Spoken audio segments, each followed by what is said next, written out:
Hello दोस्तों, मैं हूं डॉक्टर उमाकांत। आज हम सीखेंगे हेमरॉइड या पाइल्स जैसे रोगों में अपनी पर्सनल हाइजीन कैसे मेंटेन करें, कैसे अपने मलद्वार या पेरिएनल रीजन के आसपास हम लोग साफ सफाई स्वच्छता का ध्यान रखें और वहां पे सूखापन मेंटेन करें। उसके बाद हम लोग सीखेंगे हम लोग अपनी सेल्फ केयर कैसे करें। दोस्तों, सेल्फ केयर में हम लोग 3 पार्ट सीखेंगे। पहला पार्ट है ऑयलिंग का। ऑयलिंग में जैसे कि आप जानते हैं हम लोग जात्यदी तेल या काशी शादी तेल का उपयोग कर सकते हैं। उसके बाद हम लोग टब वाली सिकाई या सिड्स बाथ को सीखेंगे और फिर हम लोग सीखेंगे कैसे मलत्याग के लिए बैठने वाला हमारा जो पोस्चर है वो होना चाहिए, क्योंकि हम लोग बहुत बार देखते हैं मलत्याग के लिए हमारा जो पोस्चर होता है वो इनकरेक्ट होता है या सही नहीं होता है। तो एक सही पोस्चर या करेक्ट पोस्चर कैसा होता है, कैसे हमें बैठ के मलत्याग करना चाहिए, इसको भी हम सीखेंगे।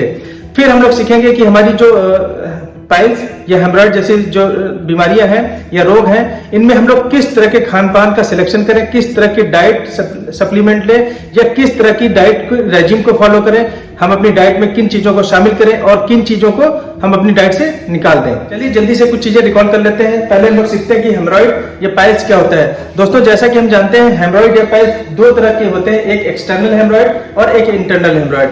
बाहर से देखने पे जो भी हम लोग को पाइल मास में स्वेलिंग लगती है वो एक्सटर्नल हेमरॉइड होते हैं, और जो भी पाइल मास हमारे मलद्वार के अंदर से बाहर आते हुए दिखाई पड़ते हैं या उनमें स्वेलिंग होती है, रेड या चेरी कलर के होते हैं, वो इंटरनल हेमरॉइड्स होते हैं। दोस्तों, इंटरनल हेमरॉइड्स को ही हम लोग ट्रू हेमरॉइड कहते हैं या असली हेमरॉइड कहते हैं या असली पाइल्स कहते हैं। जो एक्सटर्नल हेमरॉइड होते हैं ये इनसे हमें कोई तकलीफ नहीं होती है। कई बार हमारे मलत्याग में बहुत ज्यादा प्रेशर लगाने की वजह से यहाँ पे कोई खून का थक्का इकट्ठा हो सकता है, जिसको हम लोग थ्रम्बोज्ड हेमरॉइड कहते हैं, जिसमें काफी पेन होता है। लेकिन जो इंटरनल हेमरॉइड होते हैं इसमें सिर्फ ब्लीडिंग का फीचर होता है, इचिंग का फीचर, या कई बार हमारे मलद्वार के आसपास तो थोड़ी नमी और गीलापन रहता है। इसके ही फीचर हम लोग को इंटरनल हेमरॉइड में देखने को मिलते हैं। सबसे पहले हम लोग एक ये इमेज समझेंगे। दोस्तों, हम जानते हैं जो हमारा मलद्वार होता है वो हमेशा कॉन्ट्रैक्शन की स्थिति में रहता है या बंद अवस्था में रहता है, इसलिए यहाँ पे ब्लड की सप्लाई बहुत ही ज्यादा जरूरी होती है। और यहाँ पे ब्लड सप्लाई को हम लोग इस इमेज से देख सकते हैं। जो हमारे मलद्वार के पास ब्लड लाती हैं वो आर्टरीज होती हैं और यहाँ से ले जानी जो ब्लड को वापस ले जाती हैं वो वेन्स होती हैं। वेन्स हमेशा हम लोग नीले कलर में देखते हैं, तो हम लोग देख रहे हैं यहाँ पे वीनस सप्लाई कितनी डेंस है। यहाँ की सप्लाई को 2 पार्ट में डिवाइड कर सकते हैं, एक एक्सटर्नल पार्ट में और एक इंटरनल पार्ट में। एक्सटर्नल पार्ट में एक्सटर्नल वीनस प्लेक्सेस होते हैं और इंटरनल पार्ट में इंटरनल वीनस प्लेक्सेस होते हैं। इसको हम लोग नीचे वाली जो इमेज है इससे और अच्छे से समझ सकते हैं। अगर एक्सटर्नल हेमरॉइड या एक्सटर्नल वीनस प्लेक्सेस में स्वेलिंग आती है तो उसको हम लोग एक्सटर्नल हेमरॉइड कहते हैं, और अगर इंटरनल हेमरॉइड या इंटरनल वीनस प्लेक्सेस में स्वेलिंग आती है तो उसको हम लोग इंटरनल हेमरॉइड कहते हैं, जैसे कि हम लोग इस इमेज में देख सकते हैं। लेकिन जब क्रॉनिक स्थिति होती है तो इंटरनल और एक्सटर्नल दोनों आपस में मिलकर इंटरनो एक्सटर्नल हेमरॉइड को बनाते हैं। अब हम लोग दूसरी इमेज को देखेंगे। दोस्तों, जैसे कि हम जानते हैं जो इंटरनल हेमरॉइड्स होते हैं वो लगभग 4 ग्रेड के होते हैं। इनको हम लोग 4 ग्रेड में डिवाइड कर सकते हैं। दोस्तों, क्लिनिकल फीचर जो होते हैं इसमें ब्लीडिंग का ही होता है, और ग्रेड के हिसाब से हम लोग थोड़ा सा और जल्दी समझ लेंगे कि इनके फीचर्स क्या क्या होते हैं। जब भी ग्रेड 1 का हेमरॉइड होता है तो हम लोग को जो इंटरनल वीनस प्लेक्सेस है इसमें थोड़ा सा स्वेलिंग यहाँ पे दिखाई पड़ती है। इसमें जो फीचर होता है जैसे ही हम लोग मलत्याग के लिए बैठते हैं तो जो हमारा पैन होता है उसमें या पॉट होता है उसमें हम लोग को ब्लड दिखाई पड़ता है। बैठते ही सबसे पहले इस पाइल मास के प्रेस होने की वजह से हम लोग को अपने पैन में ब्लड दिखाई पड़ता है। उसके बाद ग्रेड 2 का होता है। ग्रेड 2 का जो हेमरॉइड होता है वो जब भी हम लोग मोशन के लिए बैठते हैं ब्लीडिंग भी कर सकता है या कभी नहीं कर सकता है, लेकिन हमेशा जैसे ही मलत्याग के लिए बैठेंगे तो ये हमारे मलद्वार से बाहर आता है और सेल्फ रिट्रैक्टाइल होने की वजह से मलत्याग करने के बाद ये अपने आप ही ऊपर की तरफ चला जाता है। तो इसमें ब्लीडिंग का फीचर और इचिंग का फीचर हम लोग को बार बार मिलता है। जब हम लोग ग्रेड 3 की बात करते हैं तो ग्रेड 3 में जो हेमरॉइड है ये मलत्याग करते टाइम बाहर आ जाता है और ये फिर अपने आप अंदर नहीं जा पाता है। जैसा कि हम लोग देख रहे हैं हमारी एनल कैनाल में ये काफी स्पेस को ऑक्युपाई करता है। इसके बाद हम लोग जब अपनी फिंगर से मैनुअली इसको प्रेस करते हैं तो फिर ये अंदर चला जाता है। उसके बाद जो ग्रेड 4 के हेमरॉइड होते हैं उनमें जो ग्रेड 4 के हेमरॉइड होते हैं उसमें प्रॉपर यहाँ पे प्रोलैप्स होने की वजह से ये प्रॉपर बाहर ही आ जाते हैं। इनको हम लोग अगर फिंगर से मैनिपुलेट करते हैं तो ये अंदर जाते हैं, लेकिन थोड़ी देर बाद फिर ये अपने आप वापस आ सकते हैं या ये प्रॉपर बाहर ही रह सकते हैं। तो ग्रेड जो 4 होता है इसमें प्रॉपर प्रोलैप्स हो जाता है। इसमें हेमरॉइडल मास जो होता है वो प्रॉपर बाहर ही आ जाता है। हम लोग यहाँ पे इस इमेज को भी देख सकते हैं, पहले भी हम लोग इस इमेज को देखा था हम लोगों ने। इसमें हम लोग ग्रेड 4 के हेमरॉइड देख रहे हैं। इसमें हेमरॉइडल बेड जो है पूरी प्रॉपर बाहर है। ये ग्रेड 4 के हेमरॉइड हैं। दोस्तों, हम जानते हैं जो ग्रेड 1 का हेमरॉइड होता है उसमें सिर्फ ब्लीडिंग और इचिंग का प्रोमिनेंट फीचर होता है, लेकिन ग्रेड 2, 3, 4 इसमें ब्लीडिंग के साथ में इचिंग और कई बार हमारे कपड़ों में गीलापन भी या म्यूकस का सिक्रीशन दिखाई पड़ता है, जैसे हम लोग इस इमेज में देख के समझ सकते हैं। ये जैसे ये इंटरनल हेमरॉइड की एक इमेज है, इसमें जो इंटरनल हेमरॉइड है अगर ये बाहर यहीं पे रहेगा तो इसकी जो सरफेस होती है वो म्यूकस मेम्ब्रेन से बनी होती है और इससे म्यूकस का सिक्रीशन होकर हमारी पेरिनेल स्किन पे लगकर इसको गीला करेगा।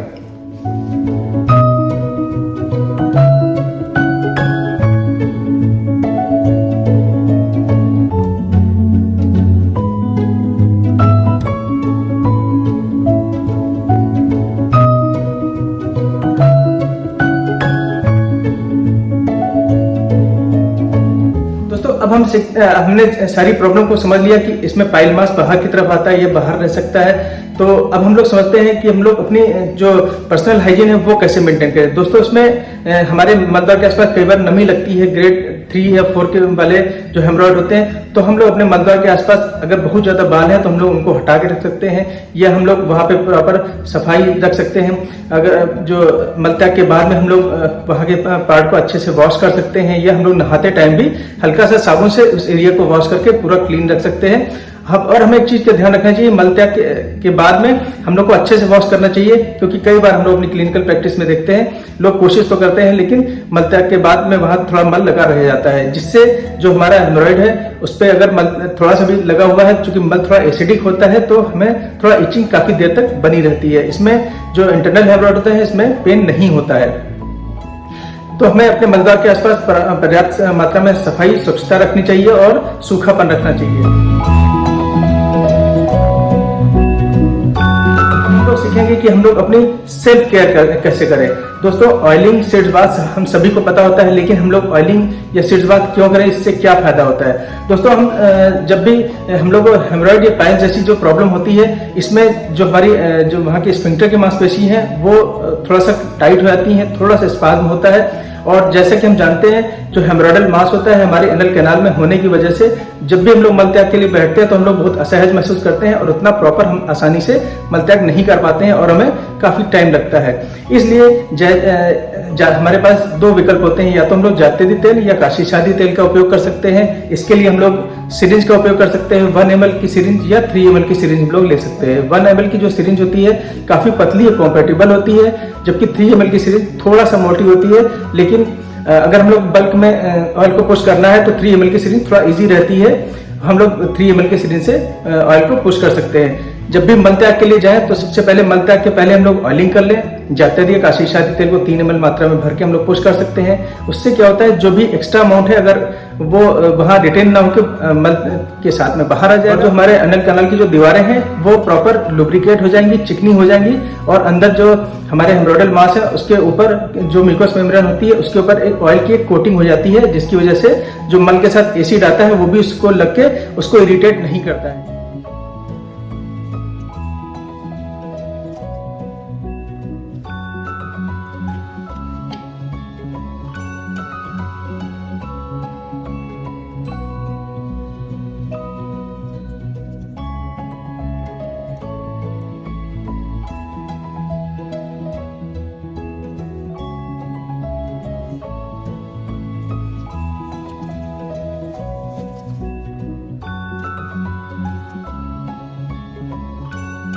तो अपने एनल कैनाल में प्रॉपर चिकनाई और नमी को रखने के लिए हम लोग ऑयलिंग का सहारा लेते हैं। कई बार हम लोग कुछ ट्यूब या क्रीम्स के फॉर्म में जो दवाएं आती हैं उनको भी अप्लाई कर सकते हैं, लेकिन हम लोग बहुत बार देखते हैं कि जब भी हम लोग इस तरह की ट्यूब या क्रीम का इस्तेमाल करते हैं तो वो मल द्वार के अंदर न जाके वो मल द्वार के काफी पास में या पेरिनेल स्किन पे ही बाहर लगी रहती है। और जबकि जो ऑयल होता है वो अपनी लिक्विड स्थिति की वजह से वो सड़क के मलद्वार के अंदर चला जाता है और हमें इस तरह की डिस्कम्फर्ट या पेरिनेल स्किन पे भी नहीं लगा दिखाई पड़ता है।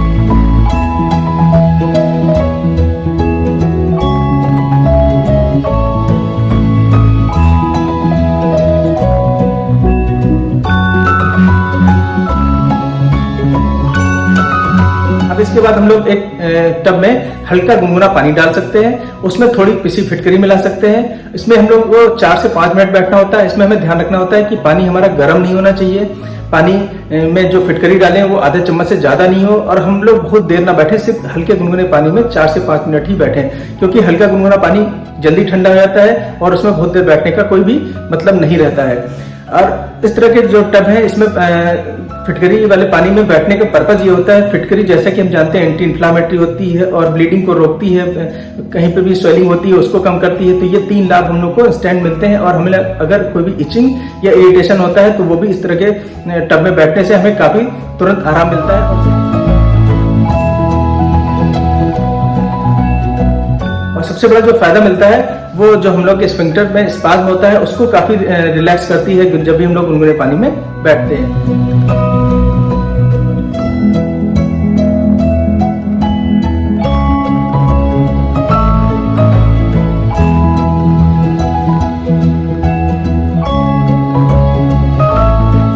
और इसके बाद जब हम लोग मलत्याग के लिए जब भी बैठे तो हमारा जो पोस्चर है वो ऐसा होना चाहिए।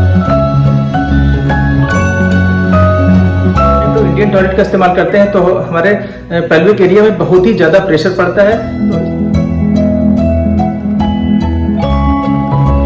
तो इसीलिए बीमारी की स्थिति में हमेशा हम लोग को कमोड का इस्तेमाल करना चाहिए। और जब भी हम लोग कमोड का इस्तेमाल करें तो हमेशा अपने पैरों के नीचे एक छोटा सा स्टूल लगा के रखें और अपने पोस्चर को थोड़ा सा आगे झुका के रखें, ताकि हमारी जो रीढ़ की हड्डी है या स्पाइन है और हमारे जो पैर हैं उनके बीच में एक 35 डिग्री का एंगल बने। जब हमारे स्पाइन और पैरों के बीच में 35 डिग्री का एंगल बनता है तो जो हमारा रेक्टम होता है वो ओपन हो जाता है, क्योंकि प्यूबोरेक्टलिस मसल आराम से रिलैक्स हो जाती है और रेक्टम को ओपन कर देती है। यहाँ पे जैसे हम लोग प्यूबोरेक्टलिस मसल के बारे में बता रहे हैं, प्यूबोरेक्टलिस मसल जो होती है वो हमारी एनोरेक्टल रिंग को टाइट करके रखती है।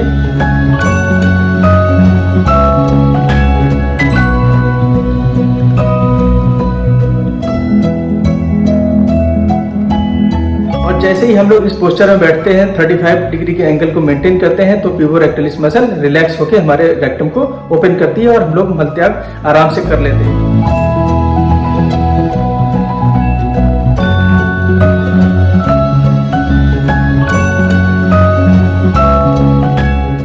तो हम लोग को एक करेक्ट पोस्चर में इसी तरह बैठना चाहिए।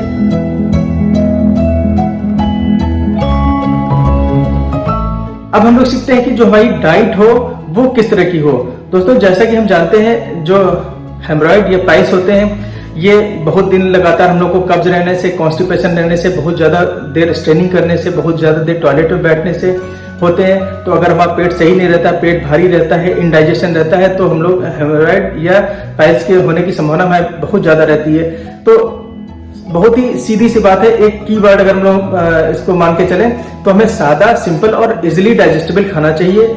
ऐसा खाना जो हमारा खाना आसानी से डाइजेस्ट हो जाए। हम हैवी खाने को बिल्कुल अवॉइड करें। इसमें हम लोग स्पाइसी खाने को, नॉनवेज को, इनको भी अपने डाइट से बाहर रखें। उड़द की दाल से बनी चीजें हैं, मैदे से बनी चीजें हैं जिसमें बेकरी की चीजें आती हैं, जंक फूड, फास्ट फूड आते हैं।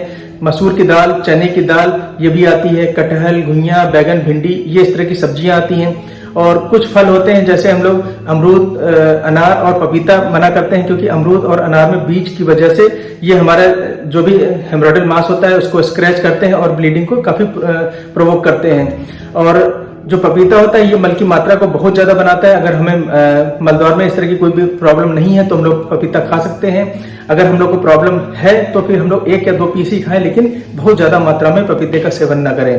तो सादा, सिंपल और आसानी से डाइजेस्ट होने वाले किसी भी खाने को हम लोग खा सकते हैं। ऐसा खाना हम बिल्कुल ना खाएं जो हमारे पेट को हैवी करे।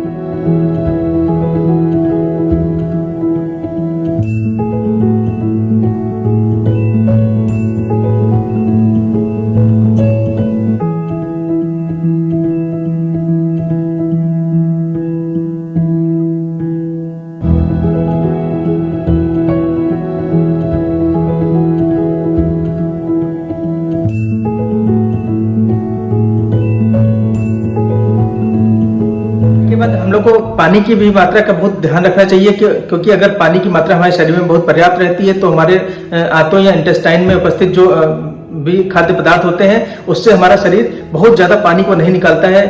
और जो हमारी लार्ज इंटेस्टाइन होती है उसमें तो साल्ट और जो पानी है इसका ही एब्जॉर्प्शन होता है। तो अगर हमारे शरीर में पानी की कमी रहेगी तो हमारा जो शरीर है वो हमारी आंतों से पानी को और ज्यादा निकाल लेगा, जिससे मल सख्त हो जाता है या स्टूल हमारा हार्ड हो जाता है। तो अपने शरीर में पानी की पर्याप्त मात्रा बनाए रखना चाहिए ताकि हमारे शरीर के सारे फिजियोलॉजिकल फंक्शन नॉर्मली या सुचारू रूप से होते रहे। पानी की मात्रा हम लोग ठंडक में 2 लीटर के आसपास ले सकते हैं, गर्मी में हम लोग 3 या 3.5 लीटर के आसपास ले सकते हैं। जैसा कि हमें जितनी हमें प्यास लगती रहे उस हिसाब से हम लोग पानी ले सकते हैं। अगर प्यास हमें बार बार लग रही है तो इसका मतलब हमारे शरीर में पानी की कमी है। तो जब तक हमें प्यास लगे तब तक हमें पानी पीना चाहिए, और अगर हमारे शरीर में पानी की पर्याप्त मात्रा रहेगी तो हमें उतनी प्यास नहीं लगेगी। तो पानी का भी हम लोग को बहुत ही अच्छे तरह से ध्यान रखना चाहिए